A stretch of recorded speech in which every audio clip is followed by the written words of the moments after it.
Фон дер Лајен замина од Скопје со два конкретни предлози. Едниот директен и оперативен. 80 милиони евра буџетска поддршка во справувањето со енергетската криза. Вториот е најава за можно финансирање за долгорочни проекти во енергетиката, пред се во така наречената зелена енергија. Но високата европска представничка ја зачекавме и ја начекавме со надеж и стравување дека газ и нафта ќе има за енергетските капацитети и топланата. Стравувањата се дали и колку државата ќе финансира и други инструменти за непосредна помош за големите потрошувачи на слободниот пазар. Во ово издание на Тренинг мој соговорник е професорот Драган Миновски, кој во еден период беше и директор на АД-ЕСМ. Добре дојдовте во емисијата. Добре ве најдов. Благодарам за поканата. Господин Миновски, како ги толкувате пораките од фон дер Лајен и дали она што начално го баравме од Брисел го добивме? 80 милиони евра помош за санирање или за ублажување на последиците од енергетската криза. Дали ова ќе биде доволна сума на средства и колку за да се ублажат последиците? Пред се пораките од претседателката фон дер Лајен ги разбирам како обединувачки, како пораки кои даваат надеж на нашиот европски пат. Искрено затоа што веќе се осеќа една енергија на сплотеност во рамките на Европската унија, меѓутоа и во рамките на европскиот континент. Во делот на, да кажам, грант, средствата одобрени од страна на Европската унија во висина од 80 милиони евра, дали се тоа доволно или не, сето тоа е, како да кажам, сето тоа е во рамките на оние, да кажам, можности што во моментот ги има и самата Европска унија. Да не забораваме дека и внатре во самата Европска унија има исто така проблеми кои се поврзани во делот на енергетиката. Самите земји меѓусебно си помагаат, меѓутоа сепак Европската унија најде за сходно и сила да помогне на другите аспиранти, да кажам, членки за у другите земји кои сакаат да и во наредниот период се стремат да станат членки на Европската унија. И не би рекол дека се само тие 80 милиони евра. Значи 80 милиони евра беа директни средства кои како средства влегуваат во буџетот веднаш, веќе од јануари наредната година, и кои се за поддршка на ранливите категории граѓани, поддршка за граѓаните, поддршка за малите и микро компаниите, меѓутоа и за македонската економија во целост, во делот на енергетиката, за да успешно се справи со енергетската криза, која еве веќе година и повеќе е на територијата на целиот европски континент. Покрај овие 80 милиони евра, значи најавени се и дополнителни околу 500 милиони евра како помош во делот за целиот Западен Балкан, во делот на инфраструктурни проекти, меѓутоа проекти поврзани со енергетската ефикасност, обновливите извори на електрична енергија и на енергија во целост, но и исто така и во делот на гасна инфраструктура и во енергетска инфраструктура во целост, со кои сигурен сум дека ќе се зајакне сигурноста и безбедноста во делот на енергетската стабилност, снабдување со енергија во регионот, но и ќе се добие поголема независност во делот на снабдувањето со енергија од, да кажам, другите земји во регионот, односно од Русија, па и од останатиот дел од светот и Европа. Господин Миновски, директорот Ковачевски, минатата недела во Тренинг со оптимистички најави дека трите блока во РЕК Битола се функционални. Всушност, РЕК Битола го покрива 65% од потребите. Дури во случај на предвидливост, може ли да издржиме на предизвиците? Видете, мора да сватиме дека АД-ЕСМ во претходниот период го понесе најголемиот товар во делот на енергетската криза во нашата држава. Во однос на најавите дека ќе работат трите блока, кога директорот Ковачевски тоа го најавува, мора да му веруваме во таа негова изјава. И јас се надевам дека ќе смогнат сили сите вработени во рамките на таа компанија да ги оспособат сите три блока да може да работат, да произведуваат електрична енергија, меѓутоа не се само трите блока од РЕК Битола во рамките на АД-ЕСМ. Тука е и ТЕЦ Осломеј, тука е и еве во поново време и Неготино, термоелектраната во Неготино, но и хидроенергетскиот потенцијал. Јас се надевам и мислам дека во текот на следнава зима ќе успееме да произведеме онолку електрична енергија колку што ќе бидат потребите на домаќинствата и на малите потрошувачи, што е обврска на АДСМ како компанија. Но што станува со големите потрошувачи? Стопанството чека инекција, особено во делот, односно помош во однос на високите или енормните суми на цена во однос на енергијата. Еве со оваа помош од страна на Европската Унија, која беше дадена сега, и со дополнителни средства кои се надевам дека ќе бидат обезбедени во наредниот период од буџетот, дека ќе се помогне на стопанството да ја преброди оваа енергетска криза. Исто така сакам да напоменам дека веќе цените на електрична енергија на европските берзи, на берзите во регионот, не се така високи како што беа во претходните 3-4 месеци на ниво од 500-600 евра. Сега веќе се намалени. Како го коментирате фактот што одеднаш драстично паднаа цените на светските берзи на нафтата? Сето тоа е резултат на големите количини на газ во, да кажем, во претходниот период што се обезбедени од страна на Европската Унија и на државите во Европа. Значи да не заборавиме дека претходно беше најавено дека очекувањата на европските земји се резервоарите за газ што ги има во самата Унија ќе бидат полни на едно ниво од, да кажеме, 80%. Меѓутоа тоа се зголеми на ниво од 95%, а се обезбеди течен природен газ, LNG. Еве веќе читаме по разни медиуми дека бродови со LNG веќе чекаат да се, да кажем, истовари тој природен газ, односно да се искористи, да почне да се користи. Така да количините на газ кои во изминатиот период беа обезбедени во рамките на Европа придонесоа да се намали како цената на природниот газ, така и цената на електрична енергија на околните и европските берзи. Македонија во канџите на енергетската криза, според енергетската стратегија за период 2020-2040 година се гледа дека државата снимала јаглен за рек Битола, кој од технички аспект веќе е доста амортизиран, зошто се доведовме или за да не ве навраќам како што правевме мобет кон минатото, што би било најбезболно решение во вакви околности? Во делот на енергетиката, во изминатиот период, јас сум сведок дека имавме неколку многу убави стратегии, поздравени од сите релевантни институции во државата, во Европа, во светот и така натаму. Меѓутоа, за жал, никој, односно многу малку, тие енергетски стратегии се следеа од енергетските авторитети во државата. Односно, многу малку се инвестираше во делот на енергетиката. Во наредниот период, многу клучно е да се направи една стратегија, нова стратегија за развој на енергетиката, бидејќи оваа стратегија, како што кажавте, во 2020 година и се однесува за периодот 2020-2040 година. Во 2020 година немавме таква енергетска криза како што имаме денеска и нормално работите во енергетиката се драстично променети. Ние живееме во едни нови енергетски времења. Времења кога се она што беше претходно нормално веќе во овој период е, да кажам, ненормално. И мора да се прилагодиме на новите предизвици и на новите трендови во делот на енергетиката. Тоа значи дека мора да се насочиме кон обновливи извори на електрична енергија, кон зелена енергија, но при тоа да водиме сметка и за, да кажам, балансирањето, односно потребата од баланс на енергија во електроенергетскиот систем во делот на електричната енергија.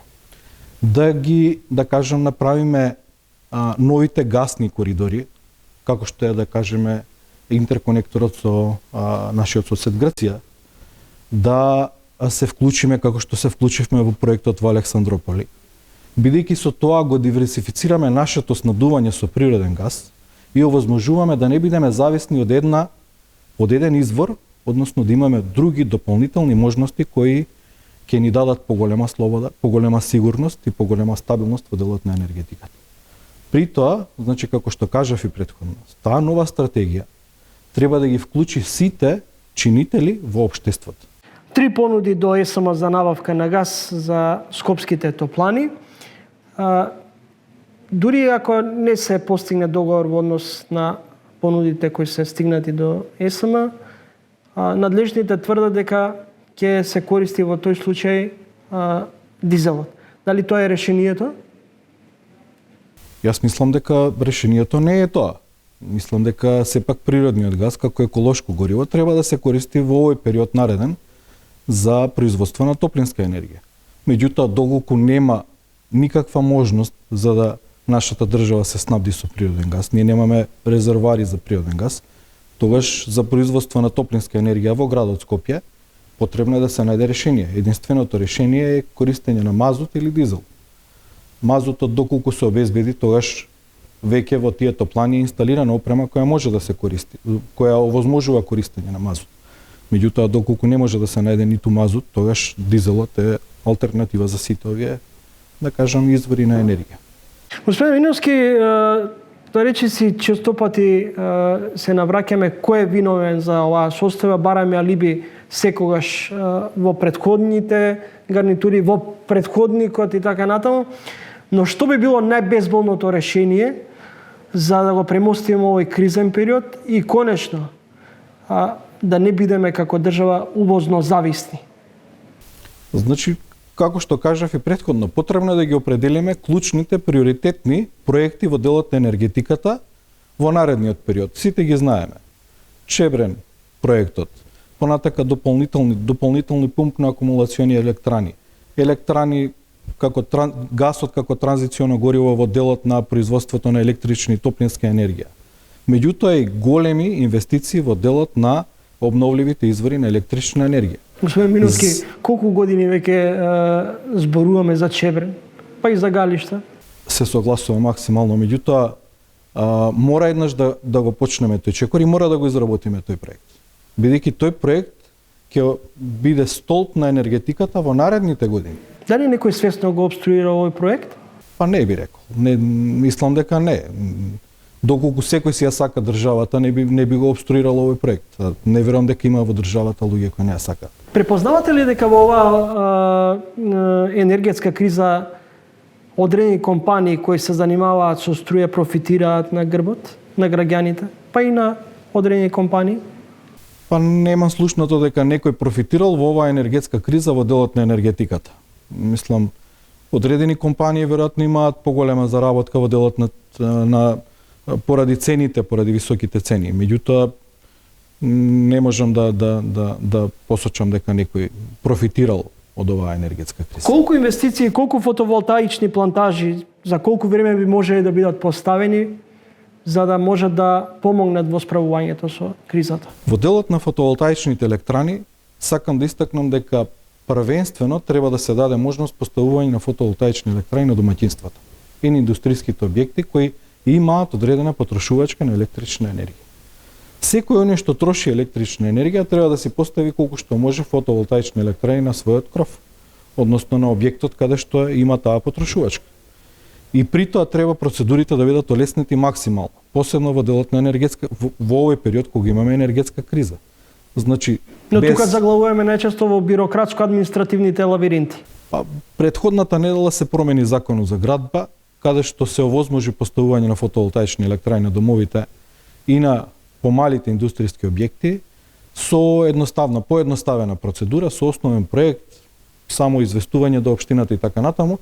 Меѓутоа, мислам дека треба да се поедностави таа процедура, се со цел граѓаните да можат многу едноставно да ги реализираат своите инвестиции во делот на поставување на фотоволтаични електрани. Тие фотоволтаични електрани многу ќе придонесат пред се за поголема независност на нашите домаќинства, за нашите индустријски капацитети, затоа што ќе ги намалат потребите од електрична енергија, ќе го намалат притисокот на ЕСМ како столб на енергетиката во државата, а со тоа ќе ги намалат и потребите за увоз на електрична енергија од надвор. Дополнително сакам да напоменам дека потребни се вложувања во делот на фотоволтаични електрани, исто така и на другите места во државата, како што се, например, на земја поставување. Меѓутоа, треба да се внимава во делот на каде се поставуваат тие фотоволтаични електрани. Да не се поставуваат на земјоделски земјишта од прва, втора и трета категорија, затоа што тоа, ако сега во моментов имаме криза за енергија, во наредните години ќе се појави криза и за храна. Да не се доведеме во ситуација да решиме еден проблем, а да не се појави дополнителен поголем проблем. Значи, мора да најдеме некој решение во тој дел. Да се поставуваат фотоволтаични електрани на категории на земјишта кои не се толку плотни, да кажем, 4-та, 5-та, 6-та категорија. Да се овозможи поставување на агрофотоволтаици, производство на храна, но производство и на електрична енергија над тој земјишен простор. Значи, сите оние иновативни решенија во делот на балансирање, складирање на енергија, да се поедностават сите тие процедури и да се стимулираат граѓаните во делот на инвестиции, во делот на складирање на енергија во наредниот период. Северна Македонија е умерено подготвена во областа на енергетската политика. Има ограничен напредок со усвојување на националниот план за енергија и клима и инвестиции во соларни електрани.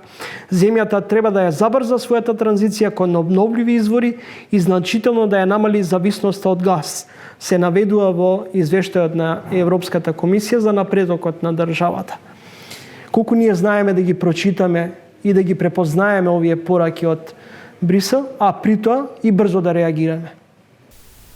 Па јас мислам дека енергетските авторитети во државата треба да ги имаат прочитано овие пораки од Брисел и нормално да се насочени кон нови инвестиции, како што слушнавме во претходните изјави од и владините и владата, да кажем, и другите енергетски авторитети во самата држава, веќе ги препознаваат и овозможуваат се поголеми инвестиции во делот на обновливите извори на електричната енергија. Во зависноста од газ, извинете, да, е наведена овде, меѓутоа веќе како што кажав и претходно се работи на нов проект во делот на интерконектор со Република Грција, каде што ќе може да се снабдува нашата држава со газ и од други земји, не само од Русија. Тој гасовод исто така како што Кога би можело реално да очекуваме интерконекторот со Александрополис да биде функционален? Па јас очекувам некаде после 2025 година да биде во функција. Што до тогаш? До тогаш останува онаа конекција која имаме до сега и да кажеме да се најдат можности да се искористи некој дополнителен капацитет. Тој капацитет е максималниот капацитет на тој интерконектор е 800 милиони нормални метри кубни годишно, со можност да се зголеми на 1200 милиарди, на 1,2 милиарди, извинете. Веќе има реакција од европските престолнини за увезениот течен газ во САД. Дали војната ќе ги отвори замрзнатите извори на газ? Во моментов, како што кажавте, не постои само војна во Украина, него постои една енергетска војна. И таа енергетска војна трае веќе неколку години. Односно, гасот и енергенсите почнуваат да се користат како средства за војување.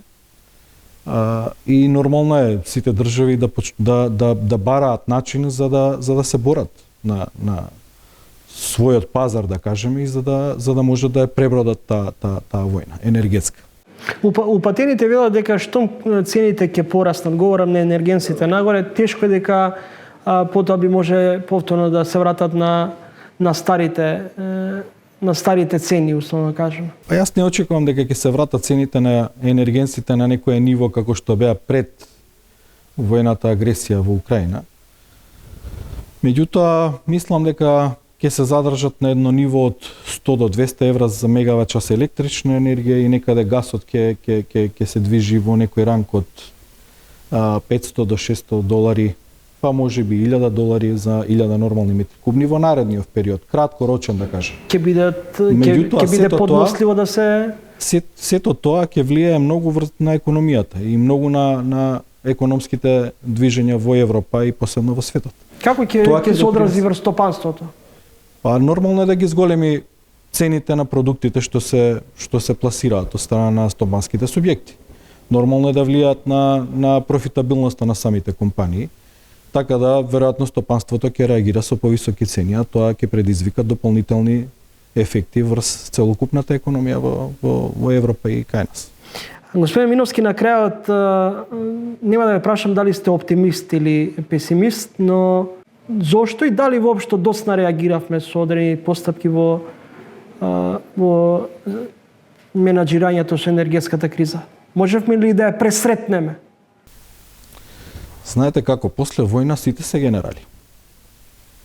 И после војна секој знае како требало да биде решението.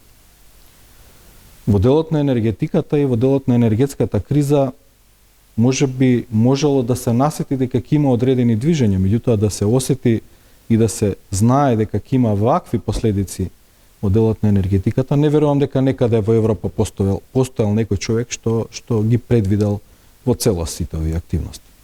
Мислам дека до некаде успешно се справуваме со енергетската криза. Дали можевме подобро? Можевме подобро. Меѓутоа во тој момент веројатно тие биле информациите што биле достапни за енергетските авторитети и одлуките што ги превземале согласно тие информации, тие податоци и капацитети што ги имале. Ви благодарам за издвоеното време. Ви благодарам на поканата. Поштовани гледачи, тоа беше професорот Драган Миновски, поранешен директор на АД ЕСМ.